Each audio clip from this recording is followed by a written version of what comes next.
Mesdames, Messieurs, bonsoir et bienvenue au programme de Walf TV. Bienvenue à votre émission Duel. Après une pause donc de quelques 2 ou 3 semaines due donc à la disparition de notre très cher PDG Sidy Lamine Niasse. Alors nous voilà revenus donc sur ce plateau pour, comme d'habitude en fin de semaine, essayer de décrypter et analyser les faits saillants et en marquer l'actualité politique et économique de la semaine. Au menu de ce numéro, nous allons évoquer donc le groupe consultatif de Paris qui vient se tenir, un groupe qui a vu donc le Sénégal récolter une plus de milliards là où le Sénégal était juste parti pour chercher 2000 milliards, il est revenu avec 3 fois plus. Une plus de milliards donc qui suscite beaucoup de commentaires parce que certains estiment effectivement que le Sénégal est en train de s'endetter et à quelques mois des élections, cette dette n'était pas inopportune. Alors nous allons aussi évoquer donc le processus électoral. Le prétexte c'est le dépôt des parrainages et des candidatures qui est en train donc de se dérouler au moment même. Alors beaucoup de candidats, je viens d'apprendre d'ailleurs qu'il y a pour l'instant au moins 17 ou 18 candidats qui ont déjà déposé leur parrainage. Alors tout cela amène donc beaucoup de commentaires au Sénégal, surtout avec l'invalidation probable de certaines candidatures. Alors, pour éviter tous ces problèmes-là, pour en commenter, nous allons donc le plaisir de recevoir ce plateau deux responsables politiques. L'un, c'est M. Habib Ndaw. Il est membre de Benno Bokk Yakaar, membre de la coalition Doomu Rewmi. M. Ndaw, bonsoir. Bonsoir, Jean. Avec vous sur le plateau, nous recevons aussi M.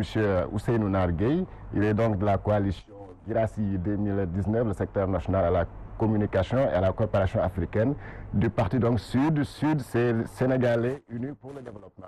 M. Gueye, bonsoir. Bonsoir. SUD, Sénégalais Unis pour le développement, et membre également du Front de résistance nationale. Merci pour la précision. Alors, M. Ndaw, je commence par vous. Vous êtes membre de Benno Bokk Yakaar, vous êtes un économiste, il faut le préciser. Alors, vous allez juste nous faire un peu une explication, en tout cas la différence entre le club de Paris et le groupe consultatif de Paris. D'accord.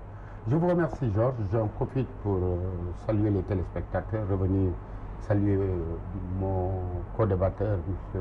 Ousseynou Nar Gueye, saluer à travers lui les partisans du Sud, du SUD, et présenter mes condoléances au groupe Walfadjri et par extension à la famille Niassène à laquelle j'appartiens. C'est une grosse perte pour la nation, c'est une grosse perte pour la Oumma islamique. C'est une grosse perte pour ce que les Anglais appellent feel good men, les gens d'honneur. Donc, je voulais en profiter pour cela et vous réaffirme ma loyauté vis-à-vis de votre groupe, où je compte beaucoup d'amis, malgré la disparition du PDG. La grande différence, c'est que dans le domaine des finances, il y a deux clubs très connus, Club de Paris et Club de Londres. Le Club de Londres, c'est le club où il n'y a que des investisseurs qui viennent injecter de l'argent dans les pays qui ont besoin de financement de leur programme, de leur politique publique. Et ce n'est pas uniquement destiné aux pays en voie de développement, c'est tous les pays. Le Club de Paris, c'est les États. Les États forment un groupe sous l'ombrella du Fonds monétaire international et de la Banque mondiale. Et c'est ce Club de Paris qui jadis s'occupait de la remise des dettes des pays en voie de développement, créé environ en 1956, qui a beaucoup fait pour l'allègement des dettes et transformer des pays surendettés en pays avec allègement des dettes pour permettre à ces pays d'avoir une sorte d'oxygène pour leur économie et leur croissance. Le groupe consultatif de Paris vient en amont pour où les États toujours, mais les États et leurs entreprises nationales viennent injecter de l'argent dans l'économie mondiale à travers justement des programmes ficelés. Ça peut être des programmes d'État à État, c'est-à-dire que la France, si l'AFD veut financer, ça peut être des programmes privés, c'est-à-dire si par exemple une société comme Alstom veut financer un projet pour l'État du Sénégal, etc. C'est un ensemble de conventions qui sont signées entre les États, entre l'État du Sénégal et tous les participants au groupe consultatif. C'est un appel, c'est une sorte d'appel d'offres.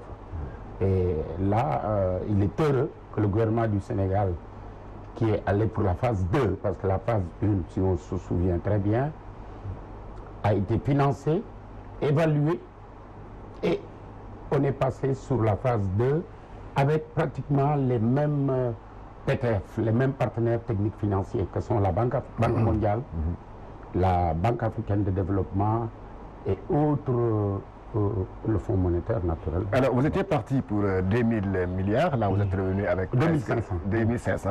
Là vous êtes revenu avec 2850. 2850, là vous êtes revenu avec le triple. Oui. Est-ce que ça nous... Comment est-ce que vous expliquez cela?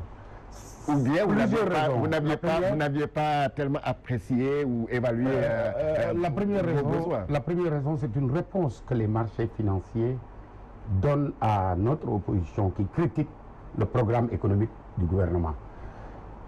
C'est une forte réponse aux interrogations, non pas des Sénégalais, mais de l'opposition sénégalaise qui montre, qui veut prouver une incohérence des politiques économiques, surtout de la politique économique, du programme économique principal du président Macky Sall, qui s'appelle le plan Sénégal émergent, dont la déclinaison a commencé depuis 2014. En acceptant d'injecter de l'argent, c'est parce que le programme économique est cohérent, il est robuste, il est bancable. Je reprends les termes de Adesina. Adesina, c'est le président de la Banque africaine de développement, qui, à travers un message vidéo, a dit: Président Macky Sall, mon frère, le Sénégal est bancable.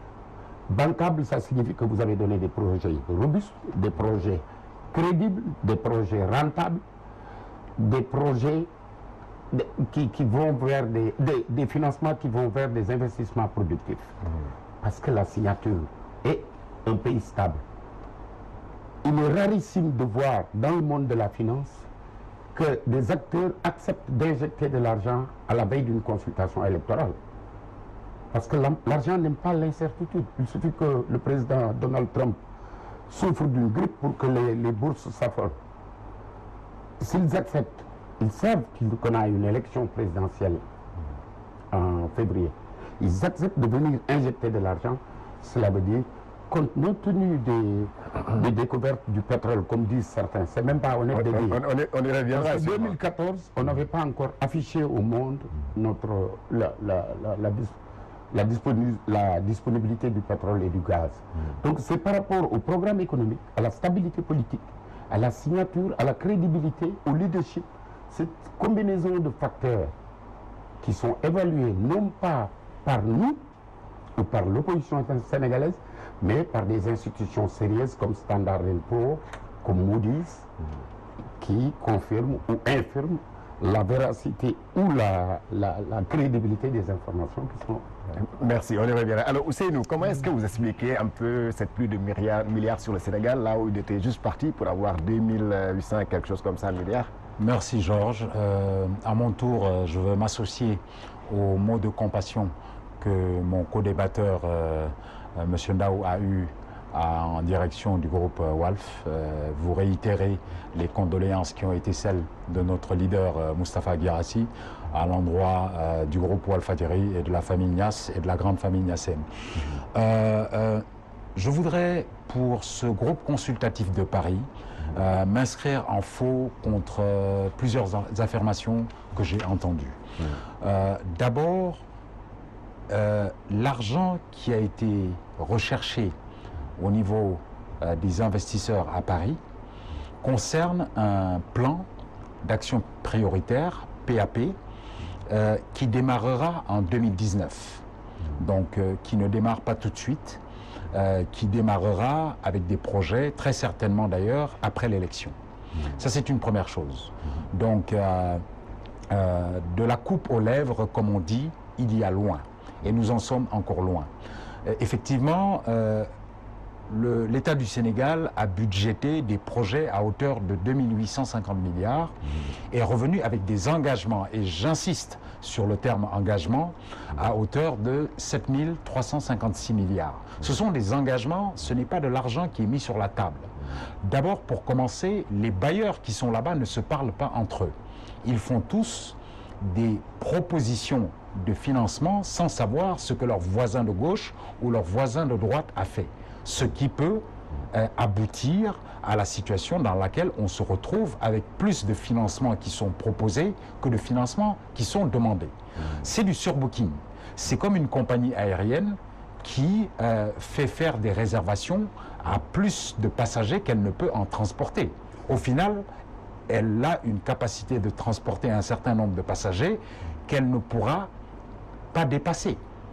D'ailleurs, quand vous lisez un journal, vous êtes à Walf, je ne vais pas citer Walf Quotidien qui ne fait pas dans l'information gouvernementale, mais un autre quotidien que nous connaissons tous, qui parle des obligations de l'État ou des bons du Trésor de l'État, à chaque fois qu'il y a émission de ces obligations ou de ces bons du Trésor, l'État demande 30 milliards, l'État demande 40 milliards, on voit qu'à travers les agences financières qui sont chargées de vendre ces émissions-là, on a plus de demandes que ce qui est mis sur le marché en termes de bons du Trésor ou d'obligations.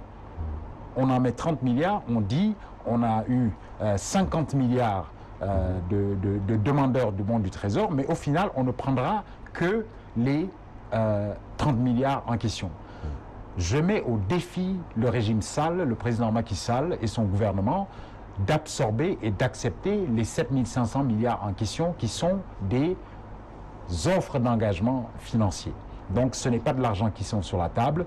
Il faut que les Sénégalais reviennent à la raison. Il n'y a pas de quoi faire des ronds de jambes, vous voulez dire? Ce que je veux dire, c'est que de tout cet argent qui est proposé, il n'y a que 2580 milliards qui seront absorbés par le Sénégal, et c'est ça la sagesse et c'est ça la prudence, parce que l'argent ne peut pas précéder les projets. Et le reste?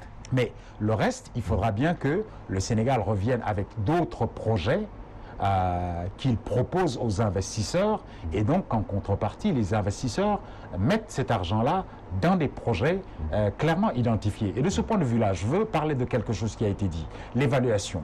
La phase 1 du plan Sénégal émergent a été effectivement évaluée. Elle a été évaluée par les hauts fonctionnaires du Sénégal et non pas par des ressources humaines externes au Sénégal. Et ces hauts fonctionnaires, que je salue au passage, ont donné un bilan négatif de la phase 1 du plan Sénégal émergent. Ils ont dit que cette phase 1 n'a pas abouti à une transformation structurelle de l'économie. Ils ont dit qu'en l'absence de transformation structurelle de l'économie, il n'y a pas de transformation sociale. C'est comme là, vous l'avez lu? J'ai lu ce rapport de la division des prévisions économiques du ministère. Qui a donné une note négative, qui a donné une note négative sur l'évaluation de la phase 1. Absolument. Et donc, on passe à la phase 2 sans consolider la phase 1. Prenons l'exemple du plan Sénégal émergent phase 1 qui disait qu'il y a une partie qui doit être apportée par le secteur privé. Mais au bout du compte, le secteur privé a apporté exactement 0 franc. Quand vous n'avez pas la confiance de votre propre secteur privé, vous ne pouvez pas vous prévaloir d'aller récolter l'épargne étrangère. On a parlé d'allègement de la dette, je l'ai entendu tout à l'heure, parce qu'on veut éviter de dire le vrai mot. Le vrai mot, c'est que le Sénégal est un PPTE. C'est un pays pauvre très endetté. Nous sommes très endettés et nous continuons de nous endetter. Notre dénomination officielle, c'est que nous sommes très endettés. Nous sommes très endettés. Endettés par rapport à quoi? Après, je vais répondre. Oui.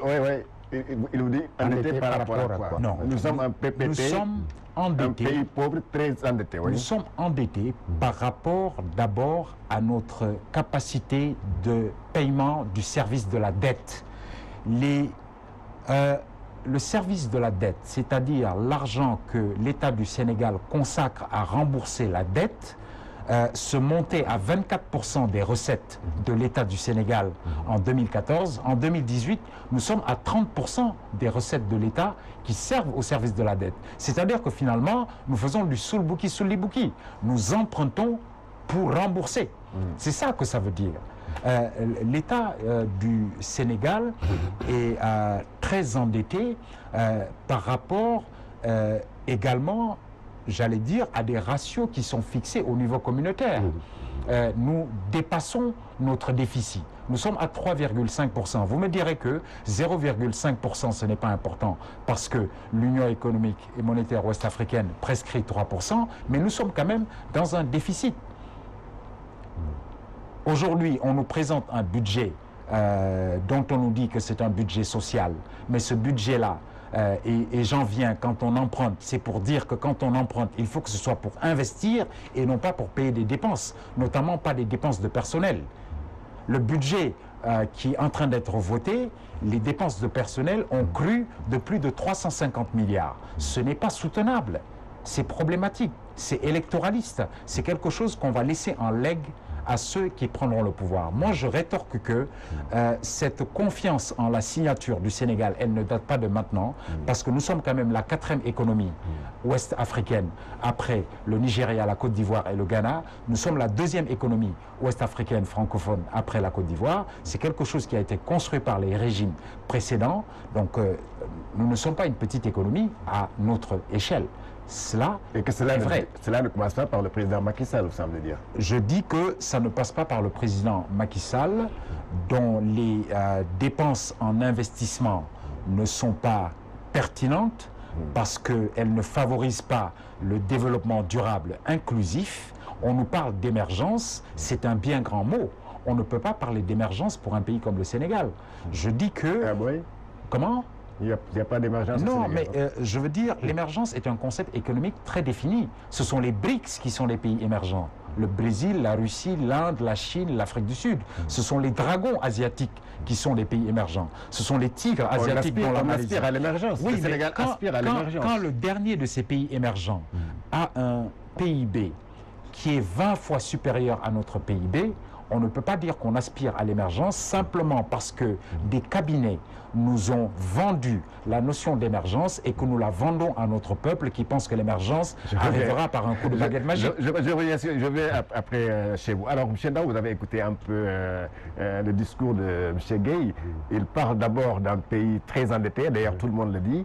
Alors, en tout cas, l'opposition semble dire que le président Macky Sall est en train de s'endetter lourdement pour le Sénégal et que cela pourrait porter préjudice peut-être à plusieurs générations. Sinon, bon, Ousseynou, vous l'avez entendu également par rapport, en tout cas, à l'évaluation de la phase 1 de ce PCS qui a été, en tout cas, négativement notée. Alors, que répondez-vous? Je vous remercie. Le problème de l'opposition dans son ensemble, c'est comme cette histoire de quelqu'un qui marche. Si vous marchez sur l'eau, si maintenant le président Macky Sall marche sur l'eau, on dit oui parce qu'il ne sait pas nager. S'il sautille, on dit il va enlever la poussière. En Wolof, on dit que c'est Wujudi Salam, Dorset. Mais l'évaluation de la phase 1 du PSE depuis 2014 a été faite. Il y a des insuffisances, certes, mais il y a des avancées monstres. Pour en venir, je prends les Sénégalais à témoin. On avait parlé de transformation structurelle de l'économie, pas par un coup de baguette magique. Par des investissements structurants en commençant par les infrastructures. Je prends toujours les Sénégalais à témoin.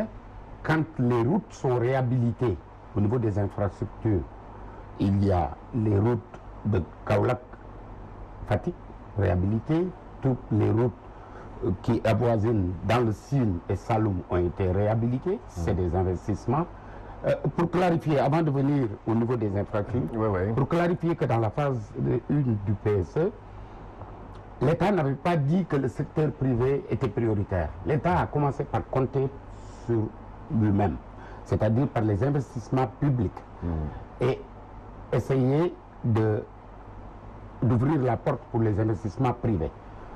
Et pour revenir sur l'évaluation de la phase 1, les infrastructures des ponts ont été construits. Dans beaucoup de pays, les présidents construisent des murs. Le président Macky Sall construit des ponts. Le pont de Farafenni. Et bientôt le pont de Rosso, le pont de l'émergence, le pont de Garonga. Il y a une réhabilitation progressive des centrales Sénélec. À cela, il a dit, je ne vais pas m'arrêter en si bon chemin parce que notre économie est très tributaire des chocs pétroliers. Il a proposé la diversification par le mix énergie, ce qui a fait qu'on est passé de 500 MW environ en 2012 à 1100 MW, toujours parmi les infrastructures qui ont été où l'argent du premier, où l'argent collecté a été utilisé. À cela s'ajoute naturellement la liste des Dakar Arena, Tour, etc., CICAD, Arena Tour, l'Arène nationale, et le prolongement de la VDN, c'est-à-dire il a Saint-Louis, il a Touba, le Terre, qui va être bientôt inauguré le 19 janvier. C'est des investissements qui sont faits à partir de la première phase, parce qu'il faut une mobilité urbaine, il y a le développement de la ville de Diamniadio dans cette phase. Donc ça, c'est au niveau des infrastructures. Au niveau de l'énergie, je vous ai expliqué réhabilitation des centrales, diversification des sources d'énergie, extension de ce qu'on appelle les IPP, Independent Power Producers, c'est-à-dire qu'on permet à des privés de produire de l'électricité et de revendre à la Sénélec. Ça, c'est sur le plan énergétique. Et le Khouy Khamet dont il parle a pratiquement disparu pour le moment. La compensation tarifaire Sénélec, qui était de 162 milliards par an, héritier de l'ancien régime, est passée à nul jusqu'à cette année où il y a eu peut-être 75 milliards et puis 125 milliards de cautionnement Sénélec. Pour mieux comprendre les efforts qui ont été faits par le président Macky Sall, il faut remonter 2012 où il y avait des urgences sociales, des urgences sécuritaires, des urgences alimentaires, des urgences agricoles, des urgences médicales, sanitaires, etc. Pour régler l'ensemble de ces urgences, il a commencé par faire ce qu'on appelle l'assainissement du budget, des finances publiques. La crédibilité de nos programmes vient de la cohérence, du programme qui est déroulé. On a commencé par s'ajuster, par un ajustement structurel, accompagné des réformes. Il y a eu les réformes foncières, les réformes cadastres. Le cadastre minier même a été réformé, c'est-à-dire qu'on sache combien on gagne sur les ressources minières. On est allé à l'ITIE. C'est autant de phénomènes. C'est cette cohérence qui a conduit à la première phase d'avoir le financement. Maintenant, au niveau de l'habitat social, la première phase a réglé ce problème. La ville de Diamniadio, quand elle a été construite sur la base de facilités faites aux promoteurs Jetran, Telium, Senec India. Pourquoi? En leur donnant le terrain à 270 francs le mètre. Exonération fiscale, à une condition que 30% des immeubles qui seront construits selon des normes respectant le caractère, l'aspect sismique, l'aspect argileux du terrain, 30% des appartements qui sont là-bas, ou des villas qui sont construites, sont des villas ou des appartements sociaux. C'est du social. Ça fait partie exactement du programme économique tel que déroulé pendant la première phase. Ça vous semblez faire quand même le bilan du président. Non, je fais pas le bilan. Que répondez-vous à M. Gueye quand il vous dit que vous êtes en train de faire ce qu'on dit en Wolof sous le bouquet sous le... C'est-à-dire vous vous endettez pour payer vos dettes. Je vais répondre à ça. Je vais répondre à ça pour la dette. Oui. Avec les infrastructures, il a oublié, le monde rural n'était pas en reste. Le PUDC, je ne vais pas rentrer dans le détail, tout le monde sait. Les gens qui vivent à Dakar ont entendu parler du PUDC, les gens qui vivent à l'intérieur du Sénégal savent les avancées qui ont été faites dans leur environnement en termes de piste rurale, en termes d'aménagement des travaux agricoles chez les femmes, en termes d'hydraulique, etc., en termes de rectification rurale. Ça, j'en parle pas. Ça, c'est toute la phase, c'est l'évaluation de la phase 1. Maintenant, il parle de surendettement. D'abord, il faut qu'il sache que tous les pays qui veulent de la croissance financent leur programme économique à partir de l'emprunt. L'État a 3 sources de financement de son économie. La première source, c'est les recettes fiscales, la collecte de recettes fiscales. Si elles ne sont pas suffisantes, vous passez à l'emprunt. Si ce n'est pas suffisant, vous favorisez le financement de l'économie par les banques et les compagnies d'assurance. On ne peut pas financer une croissance si on n'a pas ça. On est endetté. Pourquoi je lui ai posé la question? Surendetté par rapport à quoi? Si c'est par rapport au ratio, l'UEMOA dit maximum 60, les critères de convergence, 70%. C'est-à-dire que si vous vous endettez au-delà de 70, vous compromettez la stabilité macroéconomique, l'équilibre macroéconomique. Et pour rappel, 2006, le Sénégal était à 71%. C'est pourquoi d'ailleurs, au Club de Paris de 2006, on nous a épongé des dettes, ce qui a réduit. Après, le cycle est allé très vite. Maintenant, à ce jour, nous sommes à 47,5%. Parce que le PIB, il est à 13 milliards. Notre niveau d'endettement n'est pas alarmant. Le Fonds monétaire Dixit, les agences de notation Dixit. Faible risque de surendettement. Et ce n'est pas mauvais de s'endetter quand vous avez de la croissance. Nous avons de la croissance. 7% de croissance. Vous avez bien dit, le déficit budgétaire 3,5.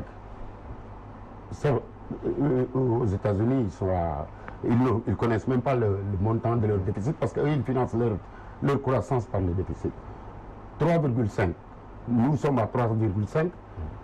Et quand on a pris quand on est venu en 2012, on était à 6,5 de déficit. Donc des milliards en moins dans l'économie. C'est pourquoi New York, depuis de Famaki. Parce que le déficit était à peu près 6,7%.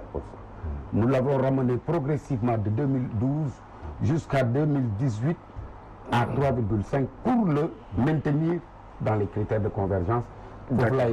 D'accord. Alors, Ousseynou Gueye, apparemment, M. Ndao semble avoir... Non, c'est pas Gueye, c'est Ousseynou. Ousseynou Gueye. Ousseynou Nar Gueye. Alors, il semble avoir détruit tout votre argumentaire par rapport à la dette. Et... Si vous voulez, bon, déjà, le PIB n'est pas à 13 milliards, il est à 16,5 milliards. Mais vous savez, on dit la guerre est une affaire trop sérieuse pour être laissée aux seuls militaires. Parce que ce ne sont pas les militaires qui auront en charge les questions de règlement de la paix et les questions de développement qui viendront après la guerre.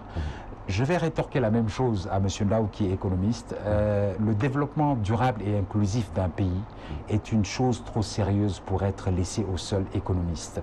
On ne peut pas être sur ce plateau à inonder les téléspectateurs qui nous regardent de chiffres et de pourcentages sans dire la signification. Je viens justement au fait. Je viens justement au fait pour dire la signification qui est derrière ces chiffres. Parce qu'un chiffre, finalement, ce n'est qu'un signe. Hein. Selon, vous en avez utilisé beaucoup, selon un montant, selon qu'on le dise en francs CFA, en dollars ou en euros, il peut passer du milliard au million. Vous le savez, nous, c'est le sens et la signification qui nous importent. Et de ce point de vue-là, je vous dis d'abord, l'évaluation de la phase 1 du PSE par les hauts fonctionnaires sénégalais même a été plus que mitigée, elle a été négative. Ensuite, ce qui se passe... Il vous a expliqué. Mais je suis en train de vous dire. Je suis en train de vous dire. On me dit il y a des infrastructures routières, on me dit il y a de l'électricité.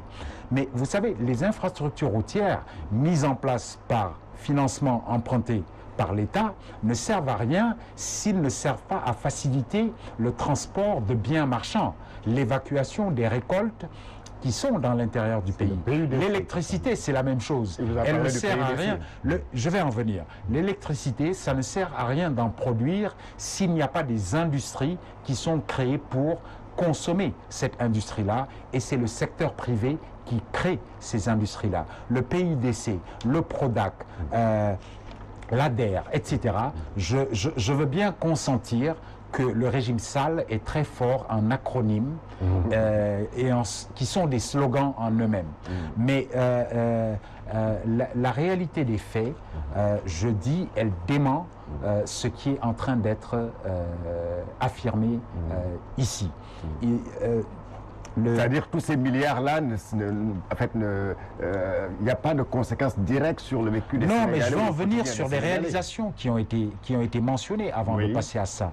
Ce qui est important, quand on me dit endetté par rapport à quoi, je dis endetté par rapport à la destination de cet emprunt. Il faut s'endetter pour de l'investissement et là, ça se justifie. Un pays comme Singapour est endetté à hauteur de 100% par rapport à son PIB. Mais c'est pour de l'investissement. C'est pour de l'investissement et pas pour des dépenses de prestige ou des dépenses sociales ou de personnel, même si le social est important. Dakar Arena, 35 milliards pour une utilisation... Le terre, c'est un investissement utile quand même. Pour une utilisation depuis que ça a été inauguré 2 fois, et ça a été à la limite des organisations politiques folkloriques au service du président sortant, je dis, il aurait été plus utile économiquement de faire plusieurs centres terrain multifonctionnel ou bien terrain de basket où des jeunes Sénégalais dans toutes les régions du Sénégal auraient pu s'entraîner pour après pouvoir s'exporter dans les championnats internationaux et renvoyer de l'argent en direction du Sénégal, plutôt que de dire on va faire une arène de prestige comme l'Arena. Donc c'est un investissement, c'est un investissement nul pour vous. Et l'autre chose que je dis, c'est que ce que nous empruntons ne sert ni au secteur privé, ni au pays, parce que tout est réexporté vers l'étranger. Le TER, pour 800 milliards TTC, il y a 110 milliards qui sont mis par l'État du Sénégal. L'État est allé chercher le reste à la BAD, à la BID et auprès de l'AFD. Et conséquence, tout l'argent est retourné auprès d'entreprises françaises que sont Alstom, que sont Engie et que sont Thales. Ce qui fait qu'au bout du compte, non seulement l'argent qu'on a emprunté, on le remet dans leur poche, mais pendant 25 ans, on continue de rembourser cet argent-là. Et quand on dit que ce sont nos petits-enfants qui vont payer cette dette-là, soyons d'accord sur un fait, Georges. Aujourd'hui, nous vivons moins bien que nos parents qui ont 50 ou 60 ans ou 70 ans. Parce qu'eux sont propriétaires d'une maison. Nous, nous sommes locataires. Et nos enfants vivront à ce rythme-là moins bien que nous. Parce que comment ils vont rembourser les emprunts que nous sommes en train de faire sur leur dos aujourd'hui? Ça veut dire qu'on va renchérir le coût de la vie. Ça veut dire que la TVA, les impôts directs, etc., les impôts indirects vont augmenter. C'est ça que ça veut dire concrètement. Donc, les emprunts qui sont en train d'être faits aujourd'hui ne préparent pas l'avenir. Et ce que je veux dire, c'est que moi, j'ai bien peur que ce soit j'allais dire, des préemptions qui sont prises sur le gaz et le pétrole sénégalais qui ont été découverts par ces investisseurs-là, qui se disent, on aura en tout cas des ressources minières sur lesquelles se rabattre pour se faire rembourser. Justement, Ousseynou l'a évoqué tout à l'heure, certains disent, par exemple, si les bailleurs sont si prompts à dépenser de l'argent, à injecter des milliards, c'est tout simplement à cause du pétrole. Ils ont injecté en 2014, le pétrole n'était pas encore là. Vous savez, depuis des millions d'années, le pétrole est dans le sous-sol du Sénégal, depuis des centaines de millions d'années. Le président Macky Sall les a valorisés. Il les a valorisés. Ça fait partie des actes. On n'en parle pas. Les gens pensent que le pétrole est tombé. Il est là depuis tous les régimes, depuis 100 millions d'années. Il l'a valorisé. Avant de valoriser le pétrole, pendant qu'il valorisait le pétrole, il s'ajustait, il faisait des réformes. Il luttait contre les inégalités sociales et les disparités régionales. Je viens de lui expliquer le PUDC. Il a raison. Les économistes ont unanimement salué l'amélioration des pistes de production à travers le PUDC. Parce que en tout cas, les DAC sont un échec. Les domaines agricoles communautaires sont un échec. Oui. Ils sont fermés. Non, mais c'est une œuvre humaine. Moi, quand je suis allé pendant la campagne en 2011, dire aux populations, je ne leur ai pas dit que Macky Sall était un magicien. Je leur ai dit, ni un prophète, c'est un être humain. Doublé de compétences, de volonté, de détermination, de vision et de sérieux pour conduire le bateau, le Sénégal. Mais est-ce qu'il faut s'endetter, est-ce qu'il faut s'endetter véritablement pour faire des dépenses de prestige, comme l'a évoqué tout à l'heure? Il y a un problème, c'est qu'au niveau de l'opposition, on pense toujours, on a une appréciation des priorités. Une appréciation singulière, individualisée des priorités. Les uns disent que Dakar Arena, c'est pas la peine. Les autres disent que l'arène nationale, etc. Le TER. Mais tous ces investissements sont réfléchis dans un cadre intégré et harmonieux. Je vous ai parlé de l'originalité du programme de Macky Sall, qui du reste a un programme et un bilan. C'est qu'il y a une cohérence dès le début. Si vous prenez Arena Tour, vous dites Arena Tour, ça sert à rien. SICAP, Centre Abdou Diouf, ça sert à rien. Radisson de Diamniadio, encore moins. Il est déficitaire. Qui n'appartient pas à l'État. Ah si, c'est l'État qui a emprunté pour le construire et qui l'a mis sous l'enseigne Radisson pour l'exploiter. Il appartient à l'État. Je vais vous expliquer. C'est tout un programme intégré. Le TER, si vous l'enlevez de la promotion de la ville de Diamniadio, des pôles urbains de Diamniadio, le TER n'a aucune signification. Le TER, c'est pas uniquement, c'est une mobilité. Dakar, en 2035, Dakar aura peut-être 25 à 30 millions d'habitants qui vont se réveiller ici. Il faut dès à présent tirer la capitale vers l'intérieur. Aménagement du territoire. C'est la raison d'être des investissements comme pôle de Diamniadio, pôle urbain de Diamniadio, et mettre une mobilité rapide comme dans les grandes métropoles.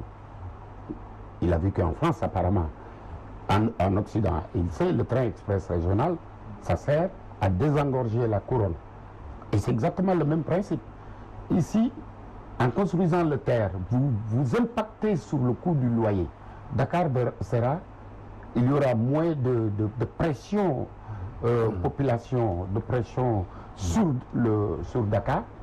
Et tout ce qui est entre Dakar et l'intérieur du pays, toutes les terres que va traverser le terre, ces terres vont être valorisées. Ça c'est sûr. Parce qu'il y aura une possibilité de mobilité. Ça va impacter sur l'accessibilité au logement. Parce que je vous ai dit que dans la phase 1, il y avait l'habitat social qui était prévu. Et ce n'est pas par hasard. Parce que quand les gens sont venus voir le président en lui disant, quand le président leur a dit, écoutez, faites tout pour baisser les loyers à Dakar. Parce que moi, je veux protéger le pouvoir d'achat des consommateurs. J'ai renoncé à 34 milliards ou 34 milliards d'impôts sur les personnes physiques pour une amélioration du pouvoir d'achat en 2013. Je veux continuer cette amélioration en légiférant sur le loyer. Les gens ils m'ont dit oui, on va légiférer. Il a dit ça ne suffit pas. Si vous légiférez, après il y a toujours des moments de contournement. C'est là où il a commencé à tirer la ville de Diamniadio pour impacter sur le foncier au niveau de Dakar. Et ça fait partie de son programme. Mais si vous prenez Dakar Arena, vous dites que c'est inutile. Sur le plan diplomatique, nous avons pu gagner l'organisation du JO. Du JO, oui. On attend que les JO arrivent pour faire cet investissement. Écoutez, soyons un peu plus sérieux. Quand on gère un État, il y a un ensemble d'agrégats. Je ne parle même pas d'économie qu'il faut prendre en compte. Si vous permettez, oui, déjà je voudrais dire que les JO s'organisent dans la ville de Sali et pas à Diamniadio. Ah non, Sali et Diamniadio c'est pareil. Sali et Diamniadio, ce n'est pas exactement pareil. Il est en train de vous dire, parce que tout à l'heure vous aviez dit que Dakar Arena c'était peut-être... Dakar Arena, 35 milliards inutile. Pour organiser des compétitions sportives ponctuelles. Le Sénégal a gagné l'organisation des JO. Les JO de la jeunesse, j'en suis d'accord. Mais ce que je voudrais dire, c'est que cette caractérisation de l'investissement par la dette est problématique. Nous, notre premier problème, c'est que le plan Sénégal émergent s'arrête à Diamniadio. Et c'est le programme de Moustapha Guirassy. Si ce que nous voulons, c'est l'inclusion de la périphérie et des régions périphériques du Sénégal. Il dit... Vous êtes allé à l'intérieur du pays pour constater que le plan Sénégal émergent nous le constatons chaque jour parce que nous avons des contacts à l'intérieur du pays qui nous disent cela. Ils ne sont pas émergents. Mais il n'y a pas un début d'émergence. On nous dit on met 800 milliards à Dakar pour 57 km de route, enfin de chemin de fer, de TER, parce que dans 20 ans ou 25 ans, il y aura 25 millions de Sénégalais qui vivent à Dakar. Mais le premier échec, il est là. Le premier échec, c'est qu'on ne devrait pas renforcer la macrocéphalie de Dakar en faisant en sorte que dans 20 ans, 30 ans, il y ait 3/4 des Sénégalais qui vivent à Dakar. La deuxième chose, le PSE ne lutte pas contre les inégalités sociales. La première inégalité, elle réside dans l'école. Oui. La loi sénégalaise prescrit qu'il faut être à l'école un minimum de 10 années de scolarité. À la fin de la phase 1 du PSE, ce qu'on a observé, c'est que la vie scolaire moyenne au Sénégal est de 3 années et demie. C'est-à-dire qu'on est encore très loin des 10 ans. Et les inégalités qui naissent de l'éducation et surtout du manque d'éducation, ces inégalités-là, elles se perpétuent tout le long de la vie. On ne peut pas être dans un pays où on a des abris provisoires et on parle de Dakar Arena. On ne peut pas être dans un pays où, selon les estimations les plus expertes, il y a 47% de la population qui vivent en dessous du seuil de la pauvreté, et on dit qu'on est en train d'aller dans la bonne direction. Ce qu'il faut, c'est une distribution équitable des investissements sur tout le territoire national pour créer des pôles de développement, lesquels pôles vont tirer et agréger autour de la compétitivité et de l'initiative privée. Nous aurions compris. On nous dit qu'on n'a pas besoin finalement l'investissement des investisseurs privés et du secteur privé et que l'État a compté sur lui-même. Mais ce qu'on constate, c'est que quand on a fait l'autoroute à péage, c'est un privé qu'on est allé chercher pour l'exploiter. Quand on fait d'autres investissements, je vous ai parlé du Radisson, je suis désolé de le dire, c'est l'État qui a emprunté auprès des Turcs pour construire le Radisson qu'il a confié à l'enseigne en question. Mais on le confie à l'enseigne privée en question pour l'exploiter et espérer qu'elle va payer l'État pour rembourser.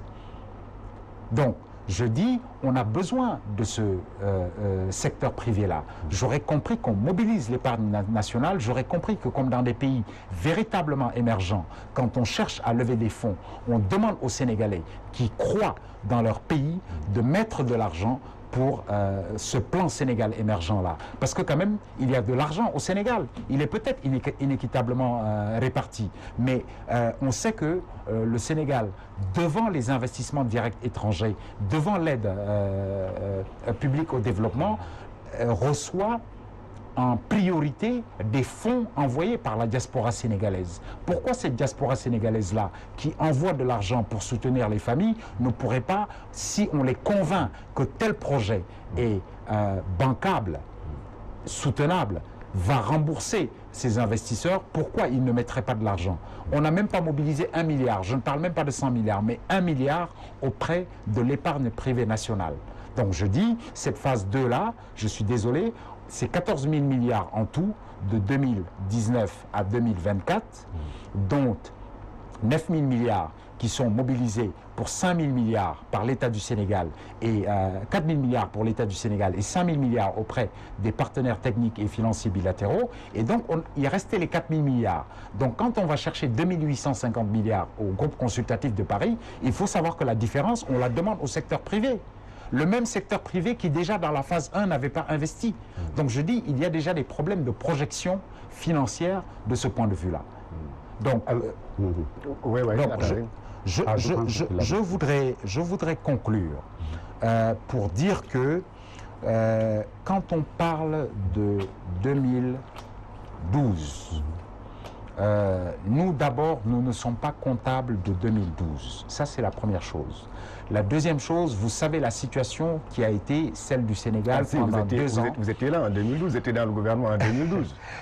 D'accord, je vous le concède. Oui. Je vous le concède. Ah si. Mais vous étiez là, Guirassy était bien ministre et vous étiez avec lui. C'est la preuve, c'est la preuve que c'est un homme d'État qui a été aux responsabilités, qui a géré un secteur important qui était en charge de quelque chose qui tire l'économie nationale, ce sont les télécommunications, et ensuite de quelque chose qui est l'avenir de ce pays, c'est l'économie numérique, et qui en plus a porté la parole de tout un gouvernement. Donc je veux que vous soyez d'accord avec moi que de ce point de vue-là, Moustapha Guirassy, qu'il ait été au gouvernement, c'est la preuve qu'il est un homme d'État et qu'il a vocation à avoir à nouveau en charge les affaires de ce pays.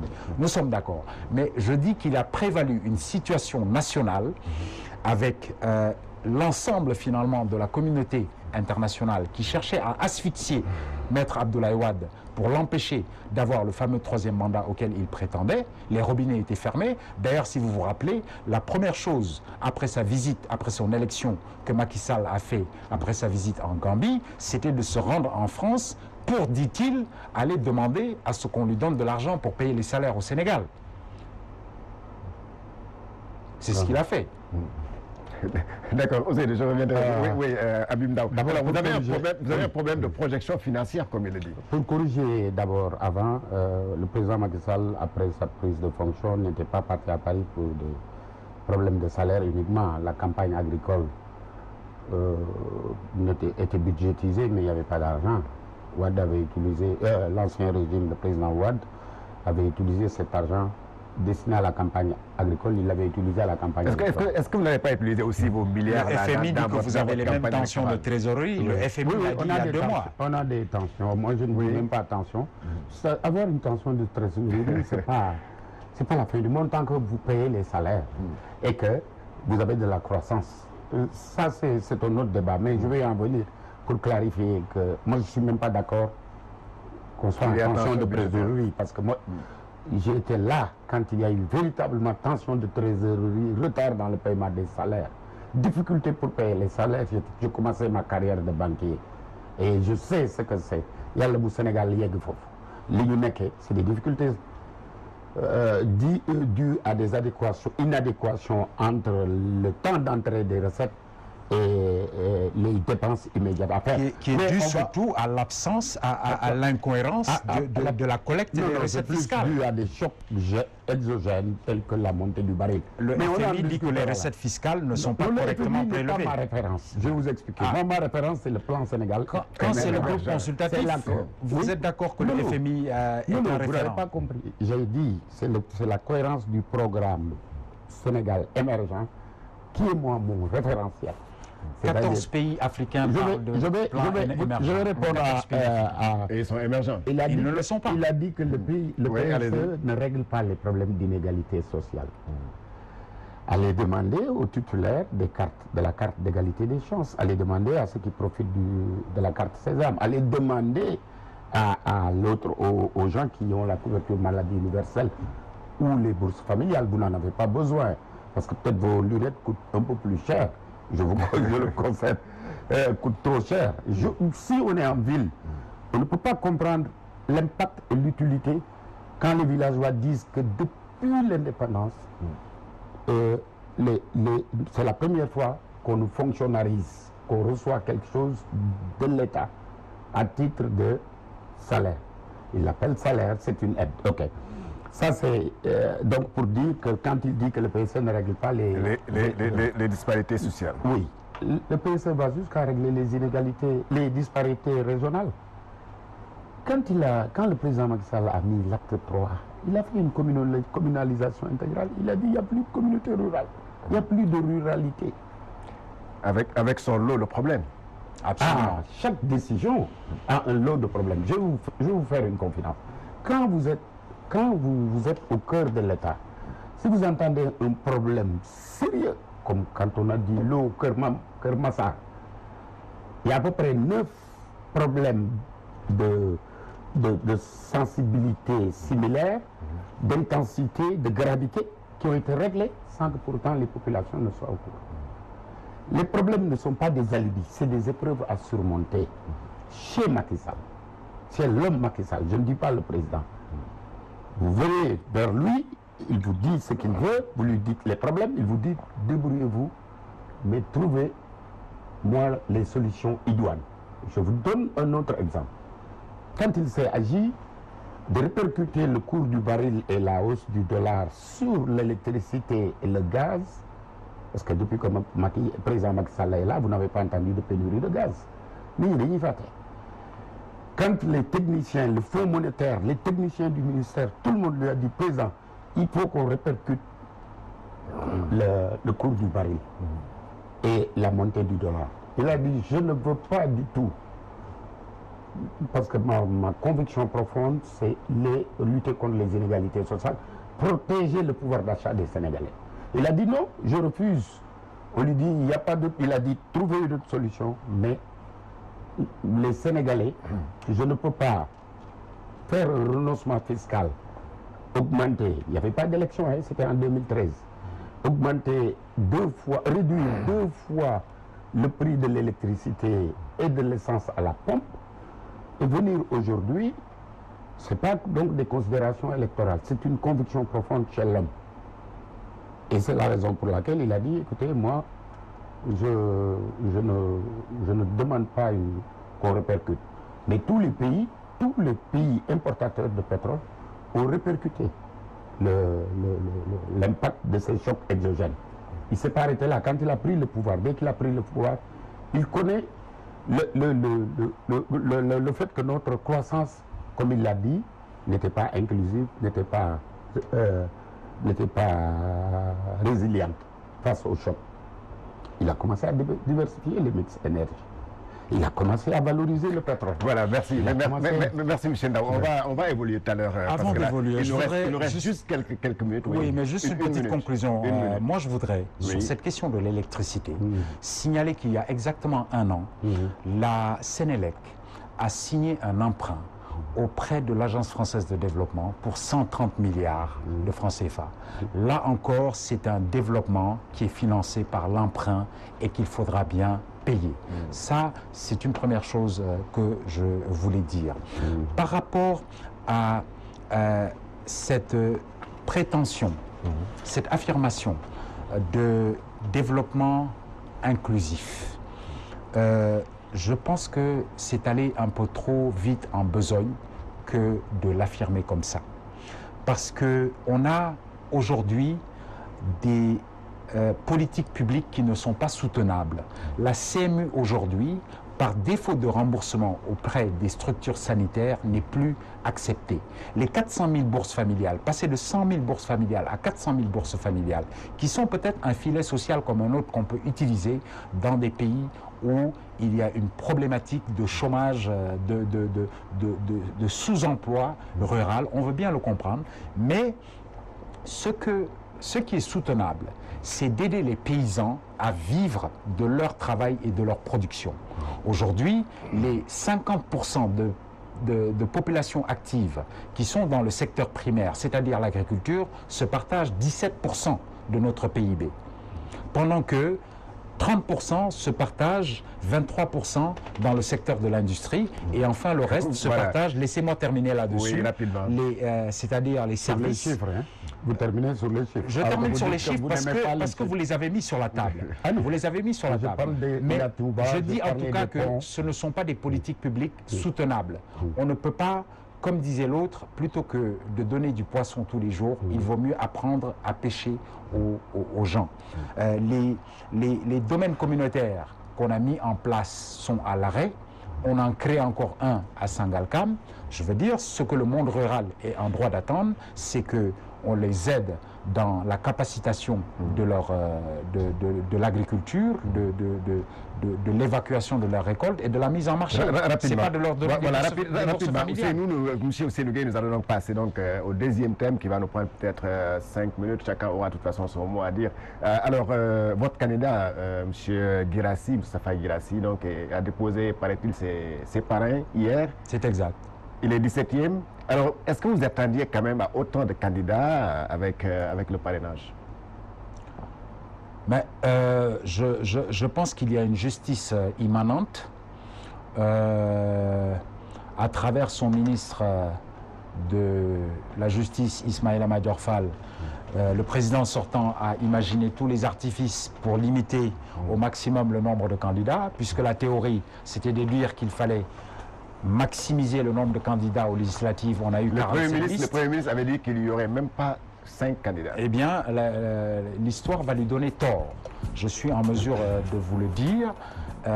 Et il est normal, il est souhaitable que dans une démocratie comme le Sénégal, qui n'a jamais connu de coup d'État, dans lequel il y a une consultation populaire pour la présidence de la République tous les 5 ans ou 7 ans, qu'on donne la possibilité à tous les projets de société qui peuvent être proposés, qu'ils aient la latitude d'être proposés. Oui, on ne peut pas mécaniquement... On ne doit pas aller à une élection présidentielle juste pour remplir son CV. Ils étaient 31 au Mali. Oui. Ils ont élu un président. Je veux dire, ils ont eu un deuxième tour. Donc, je veux dire qu'il y ait 17 candidats. Je veux dire, il y a des candidatures, même si elles sont uniquement de témoignages, qui sont totalement légitimes et qui ont vocation à se présenter à cette élection présidentielle.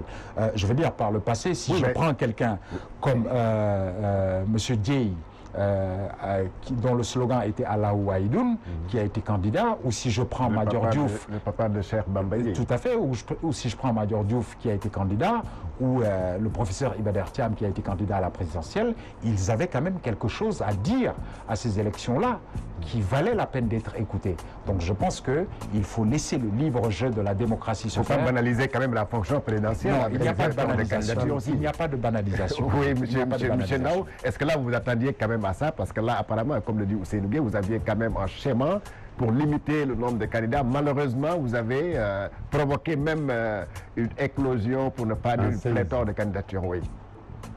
Oui. Donc, apparemment, tous vos plans sont faussés. Non, là, vous attendiez à 5 candidats avec le parrainage. Là, vous vous retrouvez peut-être avec une vingtaine. Le premier enseignement, c'est nous, politiques, comme je l'ai dit tout à l'heure off the record, qui avons créé cette situation parce qu'aux législatives, il y a eu 47 listes. Promues par vous. C'est une appréciation. Mais il y a des listes qui ont dit qu'elles étaient financées par le pouvoir. Oui, mais approuvées. Vous ne les avez pas traînées en justice, vous ne l'avez pas contesté. Il y a beaucoup de choses qu'on dit qui sont loin de la réalité. C'est parfois de la perception de bonne foi. C'est parfois on le dit de bonne foi. Mais ça s'est avéré. Farba Senghor qui le disait et aujourd'hui un soutien de Macky Sall. Il y en a d'autres que je ne citerai pas. Vous n'avez pas des ennemis permanents, vous n'avez pas des amitiés. Vous n'avez pas des amitiés permanents. Nous n'avons que des adversaires. Oui, voilà, exact. Ce qui fait que le parrainage tel qu'il est institué, nous politiques, nous tous, de tous bords confondus, nous avons créé cette situation parce qu'on doit du respect aux Sénégalais. La fonction même de maire est une fonction tellement sérieuse qu'on ne peut pas s'aventurer à mettre sur la table, à la face des Sénégalais, 47 listes. C'est même à la limite irresponsable. La politique est une affaire très sérieuse. C'est dommage que c'est infesté actuellement de chercheurs d'emploi. C'est-à-dire qu'il y a beaucoup de gens qui utilisent la politique pour trouver un emploi, qui n'ont pas de métier et qui veulent un emploi. Ou qui ont un métier mais qui préfèrent prendre le raccourci. Parce que le système étant ce qu'il est, la démocratie, c'est le nivellement par le bas, malheureusement.